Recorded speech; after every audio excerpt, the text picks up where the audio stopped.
Hello အားလုံးပဲမင်္ဂလာပါ2မိနစ်အတွင်းနဲ့ TikTok ကဗီဒီယိုလေးကိုဘယ်လိုတောင်းဆွဲကြမလဲဒီဗီဒီယိုလေးမှာတစ်ချက်ရှင်းပြပေးထားပါတယ်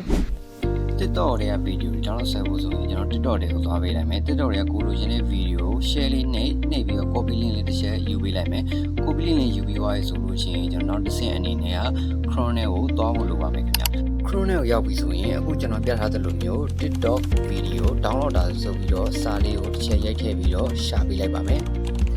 ဒီလိုလေးပေါ်လာပြီဆိုရင်ထိတ်ဆုံးမှရှိရဲ Snapchat ဆိုတဲ့ website တွေကိုတစ်ချက်ဝင်ပေးလိုက်ပါမယ်ပြီးရင်ကျွန်တော်တို့ဒီ paste.link here ဆိုတဲ့နေရာမှာခုနကကျွန်တော်တို့ copy link ယူထားတဲ့ TikTok link လေးကိုတစ်ချက်ထည့်ပေးလိုက်မယ်ထည့်ပြီးတော့ download ဆိုတဲ့ဟာလေးကိုတစ်ချက်နှိပ်ပေးလိုက်မယ်ဒီလိုလေးပေါ်လာပြီဆိုလို့ရှိရင်ကျွန်တော် download video လေးကိုနှိပ်ပြီးတော့မှ download ဆွဲလို့ရပြီဖြစ်ပါတယ်